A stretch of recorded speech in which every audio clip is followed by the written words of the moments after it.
Meron ka bang melasma, dark spot, pimples, pimple marks? So, ito yung nire-recommend ko sa inyo.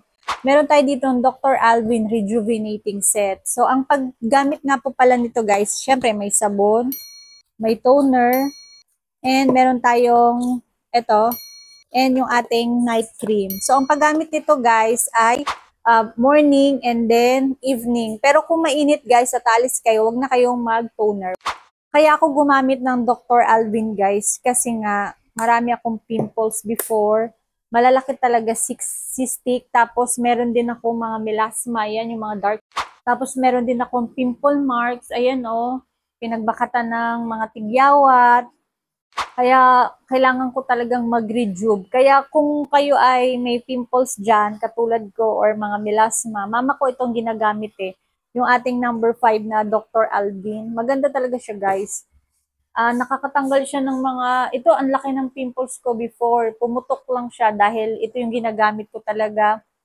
Tapos, pag aalis ako guys at mainit ang panahon, hindi ako naglalagay ng toner natin kasi baka masunog yung mukha naman. So, it's better kung nasa bahay kayo at ganito na may bagyo or tag-ulan na malamig ang panahon, pwede kayong gumamit ng toner natin guys. At kahit nasa bahay kayo, huwag niyong kakalimutan na mag-sunscreen, okay? Kasi very important ito, lalo na kung aalis kayo. So, ito, ganito siya kaliit, guys, yung ating Ito yung combo talaga sa morning. SPF 30, guys. PA+++.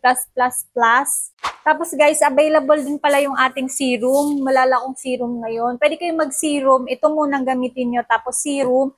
And then, sunscreen. Ito naman, sa gabi, ating toner, tapos serum, and then yung ating night cream. So, ganun na siya ka-easy guys. Sa mga nagtatanong, yes, mahapdi po yung ating Dr. Alvin na Rejuvenating number 5.